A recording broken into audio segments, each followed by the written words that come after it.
Good morning. It's nice to have you here with us today. My name is Tiffany Yen Louie. I am Chief Marketing Officer here at World Trade Center, Utah. Welcome to our weekly briefing, and it's been a busy last week. Appreciate everyone who's joined us and continued to follow us the last year as we've been doing this. Seems that we wonder when it's time to maybe slow it down or if we continue it weekly, but there's always some news that continues. So enthused that we're able to have some great speakers with us today. We have John Huber, as well as Laura Rabinowitz with Greenberg Traurig with us today.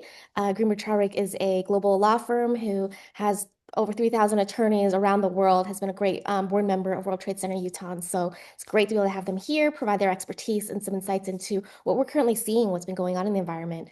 Before we shift over to John and Laura, though, I'm going to have Ben kick it off here and give us our weekly updates on the dashboard.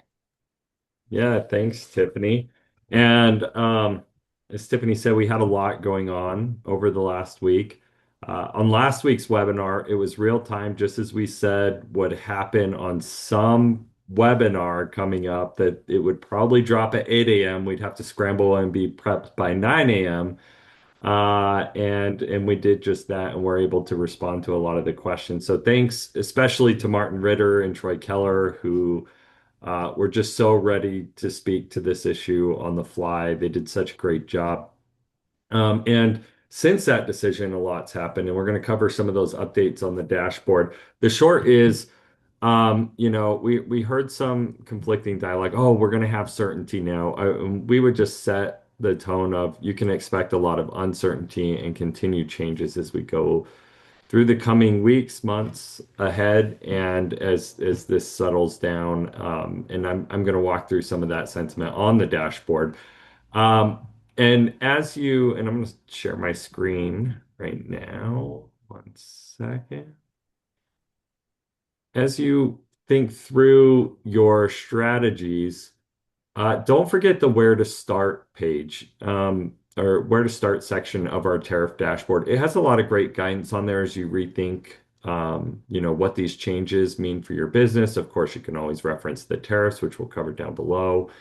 But we were having some internal dialogue with our team and looked through the where to start, and a lot of the conversation about what businesses need to think about. It's already covered in the where to start. And so we were doing some due diligence on that. And, it's a really good resource for companies to think through if they're covering their bases on what these changes mean and what your checklist is. So just reminding everybody that this section right here is really important to pay attention to if you're having some of those questions. So um I'm going to go through a couple of quick updates on the tariff dashboard.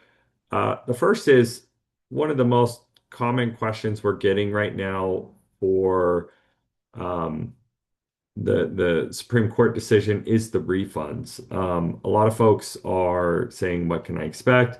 While there's still some uncertainty there, at a high level, what we're seeing is there were a couple of important motions filed this week that may or may not give certainty, but are important updates. The first is that there was a motion filed by BOS. If you'll remember them, they were a part of the case that went to the Supreme Court. They filed a motion in the SIT or the Court of International Trade to receive a refund for the tariffs now that they're deemed illegal. And the federal court subsequently filed a motion for the Department of Justice to respond by today. So there's a chance we'll have some degree of certainty or knowledge about what the courts are going to position, or what the administration is going to do in response to those motions. So we'll continue to keep everybody updated on the refund portion.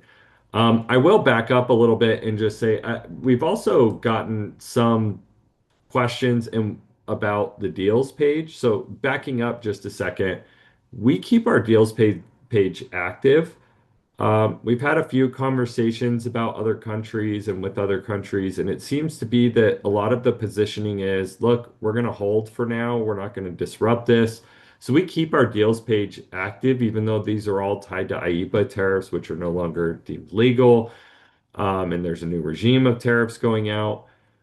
So for now, we're going to keep this up. and keep these. We'll update these deals as soon as we get some more clarity around that. But the two biggest question marks were refunds and what to do with the deals.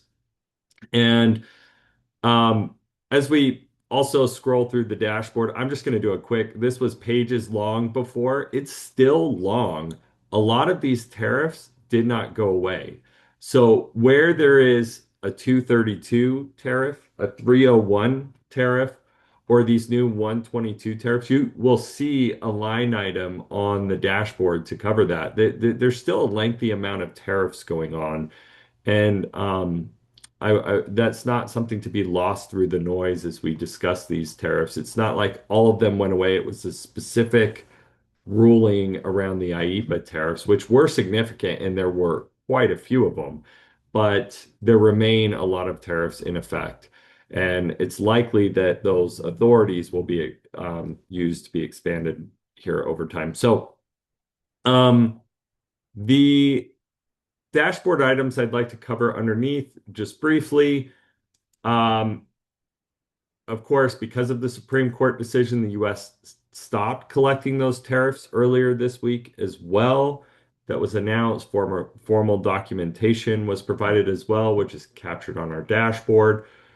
And we saw the 122 tariff. So I'm sure Laura's going to go into this in her presentation. But the administration had said, you know, if this is ultimately not deemed legal to use the IEPA authorities, they will use another authority. They have backup plans, and those backup plans were announced same day to look into or to start implementing the 122 tariff. So for now, there was a lot of rhetoric around 15% as a global tariff. And the formal documentation that came out said 10, but there's even been subsequent conversation since then about raising to 15. So, that's something that we'll continue to monitor. But for now, the formal documentation states that it'll be a 10% tariff. The last item I'm going to update on, and this was a funny internal conversation, as we were updating our dashboard. My colleague Lena, who is now keeping this up to date in the background, we had a lot of discussion about de minimis and how this affects de minimis because we were looking at it saying, like, on one side, there's an authority used that is closing the threshold, the loophole for the $800 de minimis exemption. And on another side, it ties it to IEPA rates. So we were saying, okay, what's going to happen? This is unclear. We don't know what to do. And there was an executive order issued to clarify that right afterwards. So what the de minimis does, in case anyone is interested, a lot of businesses do deal with this, is for any goods under $800, it was traditionally not subject to duty. Now it is subject to any duty or rate imposed, including these new 122 tariffs. So it doesn't do the complicated factors IEPA did before, but they're still going to be subject um, to tariffs on any goods under $800. So that's a lot to share. There are like I said, there are other active tariffs. If you're wondering what they are, you can always scroll through our dashboard and take a look. And if you have any questions, we're happy to answer that as well. So with that, I will hand it off to Laura and John. Well, thanks, Ben. It's great for us to be here again. Here I am in Salt Lake City, the former U.S. attorney here in Utah and a board member of World Trade Center Utah with our firm, Greenberg Traurig. And one of our goals, my goals, sitting here in Salt Lake, is to connect people with the subject matter experts that they need to talk with. And we always like to think that we know all the answers to everything. I don't. I mean, I learned that lesson a long time ago. So I don't know all the answers, but I know the people who do know all the answers. And so I'm very pleased to invite back to our webinar this morning Laura Rabinowitz, who is in our New York City office of Greenberg Traurig. And she is a leader in our international trade and our tariff work. And she's kind of been on call for us. The World Trade Center asked us to be on call for when this order was going to come back from the Supreme Court. We've all been waiting with bated breath for that to come back and then to be able to see, to Ben's point, does it bring certainty? Well, look, when the Supreme Court speaks, there is certainty to it, but don't always answer all the questions we may have had. And there's always wiggle room afterward because they don't take care of every detail. That's not their mission. They're the big picture people. So we're very privileged to have Laura join us today from New York City to talk to us about some of the impacts and ways forward with in the wake of the decision from the Supreme Court. So Laura, welcome. Great. John, thank you so much for the introduction. And Ben, thank you for that great recap. Hi, everybody. Good morning. And I apologize if we're having camera issues here, which, best laid plans and then you have camera issues. But in any case, I'm going to talk quickly so we have time for questions. Ben gave a recap on the case and John mentioned it. Right? You'd have to be under a rock not to know about the SCOTUS decision, the Supreme Court's decision from last Friday. And what they were very clear on is that the use of the IEPA statute by the president, the executive, was unauthorized beyond the scope of his authority, but they were silent on the refund process. So this is very reminiscent to me of a case from the late 1990s, which was the last time there was a major tariff provision that was struck down. A group of importers, it was over harbor maintenance fees. The case is USU, it's from 1998. And in that procedurally, it's very similar to this case, which is why I'm mentioning it, where plaintiffs brought an action in the Court of International Trade saying Customs did not have the authority to collect this harbor maintenance fee.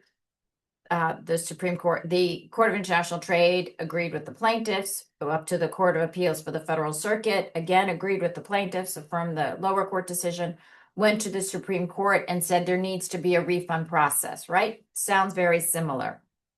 In fact, I reread the USU opinion from 98, and I think John Roberts, the Chief Justice, did as well, because I don't want to say he was copying and pasting. That would not be accurate. But the underlying jurisdictional questions were very similar. So I found it very helpful. So now, which is exactly what happened in the late 90s, the Supreme Court said, okay, Court of International Trade, we need a refund process for you. Importers are entitled to a refund. So in 98, the court worked with Customs and developed a refund process. At that time, it took 5 or 6 months for the refund process to be announced. So it may take that long, may take longer. I don't think it will take that long. And I actually think we should have the process announced in short order. Partly because of, as Ben was mentioning, those motions that have been brought by the plaintiffs seeking an expedited refund process. And there's pending legislation in Congress also requesting a expedited refund process. And I know the governor of New York has spoken out. I know the governor of Illinois, I'm sure others have spoken out saying that, customers, across the USA should be entitled to refunds. And so we need an expedited process. So I don't think it'll be as long as it was in the late 90s. The second reason is because the difference now is that all entry data into the US is in Customs electronic database, right? It's the ACE portal for those of you that are importers into the US. So all the data, in fact, Customs could, if they decide to do this or ordered by the Court of International Trade, they could in fact issue automatic refunds without importers doing anything. There was an instance not too long ago where this actually did happen. It was with the Generalized System of Preferences. It's a congressional program. It's authorized by Congress that helps underdeveloped countries. And it's country specific and product specific. And Congress had let it lapse for a few years. And then they reauthorized it. And then when they reauthorized it, it came with a retroactive refund for 1 year. It didn't go back the entire period. But importers who take advantage of this program, GSP, the Generalized System of Preferences, there's put a specific indicator on their entry form, and that's what all customs had to do was look for that, and they issued retroactive refunds. So clearly, and which is the case with IEEPA, right? You've entered it under a specific provision, so it's clear these are IEEPA duties. So technically, customs could do this. Do I think they're going to do an automatic retroactive refund for the hundreds of thousands of importers who are entitled to refunds totaling, like it's right now, it's about at 150 billion or maybe north of that now? I wouldn't say it's highly likely. Customs is also an executive agency under the Department of Homeland Security that reports to the president. So I don't know. Even though the president at his press conference on Friday, the Treasury Secretary repeatedly has said the administration, and I think the U.S. Trade Representative as well, Jameson Greer, that the administration is prepared to give refunds with interest. Although I will say it's not terribly gallant of them to say with interest, because statutorily, when customs does issue refunds, it does come with interest at the government interest rate. So we know there's going to be a refund process, what it looks like. So what importers should do now to protect themselves in this period while we're waiting for the refund process to be announced is what we do have is a statute for where importers can request refunds. It's through the protest mechanism. So the dates are very specific with customs and pursuant to the statute. So we have date of entry when duties are collected, then approximately 314 days later, customs finalizes the entry, or the term of art is liquidates the entry. So customs they have to do it at about day 314, but there's about a 2-week period. But that once that date is determined by customs, it's a date certain, and it's in the importer's profile with customs. And then, so let's say an importer said, we owe $100 in duty. At some time after date of liquidation, they determined that they realized they overvalued their merchandise. And so they really only should have paid $75 in duty and should be getting a $25 refund.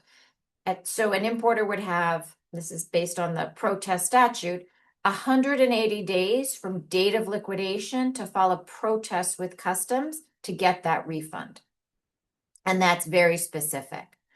So importers can download their information from ACE. We've put together a spreadsheet that helps companies track these dates because you don't want to miss the protest deadline. So if merchandise is coming from China, because their duties went into effect first, the IEEPA duties in February of 25, that original grouping of entries started to liquidate by mid-December. And so those companies are in the protest period. There's only a 180-day window. So we're somewhere in the middle of that protest window. And of course, things are, what's the word? It's not there as the entries go on. I can't think of the word. It's not evolving, but it's going forward. You can't catch all your entries because you have to wait. Can't think of the word. Anyway, you have to wait for liquidation, and then it's not ripe to file a protest until you have date of liquidation. So that would be my recommendation. Number one, while we're waiting for the refund process to be announced, is really important. Track your entries, know your dates of liquidation. If you're in your liquidation period, don't wait to day 180 because system could crash. I would say if you're anywhere 3-4 months into your liquidation period, you should be starting to work on your protests. And then really belts and suspenders is to file an action in the Court of International Trade. It would be under a different jurisdiction. It would be 28 USC 1581I, which is the residual jurisdiction. And that's what they've gotten a lot of publicity. Costco, FedEx, L'Oreal, Tyson Foods, those companies have filed. And I haven't checked recently. I think on Monday, I last checked, the number of plaintiffs were hovering around 2,000, a bit more than 2,000. I'm sure it's up now. Which, considering there are potential hundreds of thousands of plaintiffs, 2,000 is very small. And the reason for that is it's the most conservative approach. It really is belts and suspenders. We don't know if an action will be required or not. And FedEx apparently said they're waiting on $1 billion of refunds, so just a filing of a summons and complaint is not a heavy lift. I think it was not a bad idea. So that's what companies should be doing. Oh, and Ben mentioned about the new tariffs that are in place and the sectoral tariffs. I just want to comment on that. So it went into effect on February 21st. On February 23rd at midnight, the U.S. Customs was no longer collecting the IEEPA duties, which were country specific, but starting at 12:01 on February 24th, Customs is collecting 10% across the board on all products coming into the U.S., with the exception of products that are subject to 232. And you have, I think, Ben, you said you have a chart of the 232, those are the sectoral tariffs, like aluminum, steel, copper, and their derivative products, kitchen cabinets, lumber, autos and auto parts. So the sectoral tariffs are not. So everything is very much driven by what is the harmonized tariff schedule of the product. So properly classifying a component, a raw material, or a finished product coming into the US is really important in determining, are you subject to tariffs and what tariffs you're subject to. And then I would also say that, so if you're not under a sectoral tariffs and you are subject to the new Section 122 tariffs at 10%, and we're waiting to see if the administration issues a subsequent executive order raising it to 15%. But if you are subject, there also are two that came with the executive order, two lists of, and I don't know why they're separated actually, but there were two lists of exceptions to that rule that they're subject to 10%. So the lists are quite extensive. I was on a call with a company the other day and I had just met them and they just told me their tariff. I said, well, what code do you import under? And they import bakery products. And lo and behold, bakery products are on the list. I mean, it's specified. Their bakery products are on the list. So there could be some good news among all of this. But it's really very moving. There will be litigation against the new statute that the administration is using, Section 122. Right now, it's in place to last until July 24th, at which time the president would need congressional authorization, which we don't think he would get, but we don't even know that it will make it till then. We expect an injunction to be a motion for an injunction to be made shortly. So with that, I can take some questions. I know I spoke very fast. It looks like we did get a couple questions while you were speaking, Laura. Here's a question. What can we do if our dietary supplement ingredient is in Annex 2 and CBP is still collecting duty? Was CBP still collecting duty from February 24th on? Was the shipment after that date? Because they shouldn't be. If it's on Annex 2, they should not be collecting the additional 10% as of February 24th. So I would confirm date of entry. But if you're He says yeah. He replied to you. He says, I need to check if they are still. Okay. And the other question would be I would say double check your code against the specific code in Annex 2, because sometimes we hear folks looking at a category instead of the specific numbered code, which may be exempted from the tariff. So another thing to take a look at as well. Yeah, and I would say the other open question, of course, is the trade agreements. What's going to happen? Particularly companies that source from the EU. It's I would say it's very stressful for them. Potentially a lot more expensive to import. Another question that came in is previously IEEPA exempted products, green, raw coffee. Do they remain exempted from the 232s and the 122s? Right. So there should not be a 232 on those products, but there are a number of agricultural products on the annexes to the new 122 tariffs. So it might be exempt. I mean, I work with another company that had an exemption under the IEEPA tariffs, and now under the new tariffs, they're not exempt. So it's really, what is the proper classification of goods? As Ben said, make sure it's captured correctly on your entry form, and then double check with those annexes. I'm But the trying to look administration, this. yeah, Oh, I'm go sorry, go ahead. ahead, Ben. Well, I was just going to say, I'm trying to look this up real time in terms of the raw coffee. I can't think of any 232 that would apply to, No. but any 122, I'm trying to dive into Annex 2 really quick and see if I can get a live answer. So, It's extensive, and it yeah, doesn't have a description next to it. So you really need to know what is the HTS provision. yeah, right. I have a question for you, Laura, while I'm Okay. also looking that up. You mentioned the date tracker and that you guys have that or some resource that companies can put their entry date in and sort of back that into a timeline. Is that a resource that you could share with this group? Yeah, Is it a link? Is absolutely. it Yeah, absolutely. Well, I'll send you after the webinar, I'll send you the spreadsheet and you can pass it around to all the members. great? Um, I also had another question, which I'm just gonna keep asking out all of them I have if we don't have any others in the chat. So if you do have a question, now's the time to ask it. But the in terms of a balancing test for companies wondering, should I file in the SIT to protect my refunds? Do you have any guidance? Because that could be an expensive thing. It could be an inexpensive thing. It seems like a pretty standardized process at this point, but do you have any sort of considerations a company may weigh? Because I think we will get a lot of questions about Yeah. that specifically. And how might you advise, just generally speaking, a company weighing that decision on the belt and So, suspenders? right.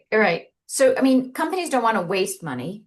Right now, any action that's filed, the court is staying until there's guidance. So, if it turns out that you need to file an action, these companies already will have done it. Like we filed for, I mean, some clients asked us to file already because they said, if you have to file to get a refund, you're going to be, there's going to be a deluge of companies wanting to file. You know what? It's not just to create a summons and complaint is not a heavy lift because it's not like this litigation is not going to be depositions and hearings. It may go on for 2 or 3 years, or the president said 5 years, but it's not going to be litigation heavy because all the plaintiffs will be treated as a class, even though it's not a class action. So just to file a summons and complaint as a placeholder is not terribly expensive for any company, no matter what your potential refunds are. Great. And Um, oh, and then go ahead. Go ahead, Laura. I think I was just going to say in 98 for 2 years, you did have to file. So we don't know until we know, but Fantastic. I'm just gonna quickly, I know we only have a couple minutes left. I'm gonna share our dashboard to just show some of the usefulness, the utility behind some of the questions that we're getting. So we got the question on raw coffee. You can see this is the 122 tariff item on our dashboard. You could go to the proclamation, which here you could scroll down to the bottom and you can see the different annexes, Annex 2. You can see Annex 2 here. And, we don't have your specific HTS code, but you could see the ones here that are listed in Annex 2. So just a quick reference point. So it's coffee, not roasted, decaffeinated. You've got your listed items right here. So if that is applicable to you, that is listed in Annex 2. So yeah. Also, Ben, I can send you, we just issued an alert that contains the annexes, which you can also send around and then everyone will have it. great, fantastic. Love that. So Yeah. helpful. Laura, John, thank you It's so 10 much. We o'clock. really appreciate having you as a resource. This has been fantastic and such great takeaways from this event today, and look forward to getting a little more information from you that we can pass along to all of our attendees today. And Ben, thanks as always for hosting this and leading us through and keeping track of everything. If anyone missed any part of today's or a future briefing or even a past one that you want to get caught up on, go to our website. We post it on our YouTube channel every single week, so you can go back and reference it. Please join us for the upcoming weeks and let us know if any questions come up in the meantime. Thanks, everybody. Thanks, Bye. everyone. Bye.